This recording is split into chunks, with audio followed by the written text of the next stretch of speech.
Rasulullah Shallallahu Alaihi Wasallam bersabda, Huzaifah, pergilah ke tempat musuh, lalu bawalah berita yang sedang terjadi di sana. Assalamualaikum warahmatullahi wabarakatuh. Hadirin yang dimuliakan Allah Subhanahu Wa Taala. Sesungguhnya Allah meletakkan kejayaan, kesuksesan, kebahagiaan hidup di dunia maupun di akhirat, yaitu dengan mengamalkan agama secara sempurna, yaitu dengan mengikuti jalannya baginda Nabi Muhammad Sallallahu Alaihi Wasallam dan juga para sahabat radhiyallahu anhum. Hadirin yang dimuliakan Allah Subhanahu Wa Taala, dalam kesempatan ini saya akan membacakan lagi ya kisah sahabat radhiyallahu anhum, yaitu kisah Huzaifah radhiyallahu an menjadi mata-mata. Huzaifah radhiyallahu an berkata, dalam perang Khandaq, di satu sisi kami berhadapan dengan orang-orang kafir Makkah yang dibantu oleh orang-orang kafir lainnya, dan di sisi lainnya kami menghadapi Banu Khuraizah, kaum Yahudi Madinah yang setiap saat siap menyerang jika Madinah kosong. Mereka pasti akan menyerang keluarga kami juga.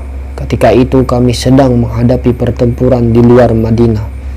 Orang-orang munafik meminta izin kepada Rasulullah SAW untuk meninggalkan peperangan dengan alasan rumahnya kosong dan dalam keadaan bahaya. Rasulullah SAW pun mengizinkan mereka. Ya, Rasulullah mengizinkan orang-orang munafik tadi. Bersamaan dengan itu malam begitu gelap dan datang angin topan dahsyat yang belum pernah terjadi sebelumnya. Juga sesudahnya, jangankan untuk melihat orang lain, melihat tangan sendiri pun tidak dapat. Saking kencangnya. Karena begitu gelapnya, halilintar sangat kuat menyambar diiringi gemuruh keras. Orang-orang munafik segera melarikan diri ke rumah masing-masing. Sedangkan kami tinggal 300 orang yang tetap berada di tempat itu.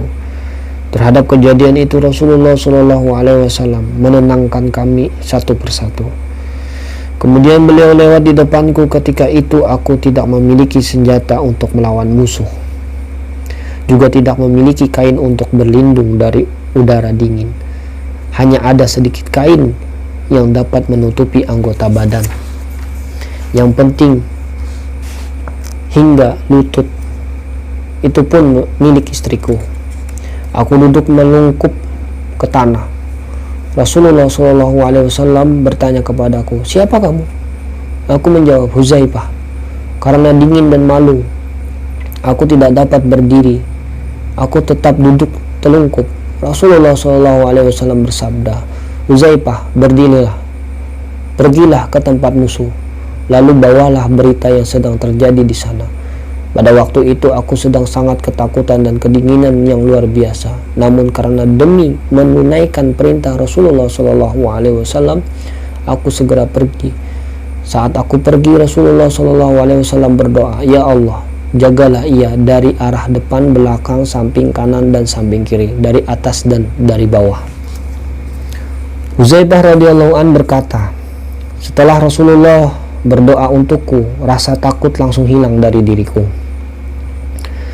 Begitu pula dingin yang ada pada diriku. Setiap melangkah, aku merasa seolah-olah berjalan dalam kehangatan.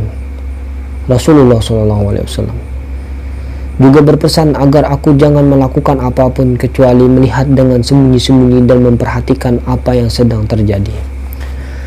Dan segera kembali lagi. Setibanya di sana, aku lihat api unggun sedang menyala. Orang-orang mengelilingi api unggun sambil memanaskan tangan mereka di dekat api, lalu digosokkan ke perut mereka. Tiba-tiba dari setiap penjuru terdengar seruan, kembali, kembali. Setiap orang menyeru agar kabilah segera kembali, karena tiba-tiba datang angin ribut dari 4 arah dengan hujan batu yang menghujani kemah-kemah. Tali-tali kemah musuh pun terputus, sedangkan kuda dan hewan lainnya banyak yang mati.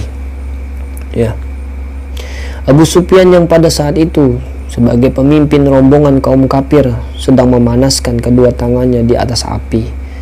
Hatiku berkata, inilah kesempatan yang terbaik bagiku untuk membinasakannya. Ya. Aku segera mengambil anak panah lalu aku meletakkannya di busurnya. Namun aku teringat pesan Rasulullah SAW agar tidak melakukan tindakan apapun kecuali melihat keadaan saja. Lalu segera kembali, maka aku masukkan kembali anak panah itu ke tempatnya. Mereka mulai mencurigai kehadiranku. Mereka berkata, adakah di antara kalian seorang mata-mata? Setiap orang hendaklah memegang tangan orang yang berbeda di sebelahnya. Aku segera memegang tangan orang yang di sebelahku, lantas berkata, kamu siapa? Jawabnya, masa kamu tidak tahu siapa aku? Aku ini Fulan. Lalu aku segera meninggalkan tempat itu.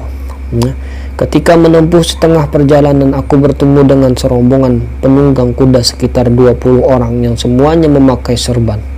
Ya, mereka berkata kepadaku, beritahukan kepada tuanmu bahwa Allah telah membereskan musuh-musuh itu, jadi tidak usah khawatir lagi. Ketika aku kembali ke kemah, aku lihat Rasulullah SAW sedang sholat dengan selimut di tubuhnya. Inilah kebiasaan beliau yang mulia.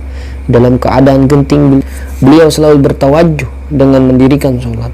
Selesai sholat, aku menceritakan kepada beliau kejadian selama menjadi mata-mata tadi.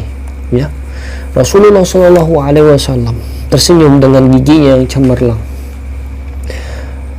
Lalu aku disuruh berbaring di dekat kakinya yang mulia, dan aku diselimuti dengan sebagian selimutnya. Ya, aku tempelkan dadaku ke telapak kaki beliau.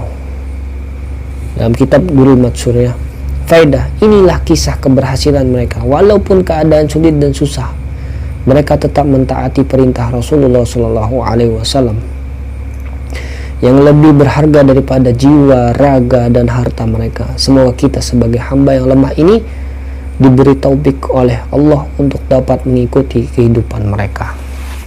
Hadirin yang dimuliakan Allah Subhanahu wa taala, dari kisah ini semoga kita dapat mengambil pelajaran. Ya. Apabila saya ada salah kata dan perbuatan, saya mohon maaf. Semoga kita dapat mengamalkan dan juga menyampaikannya.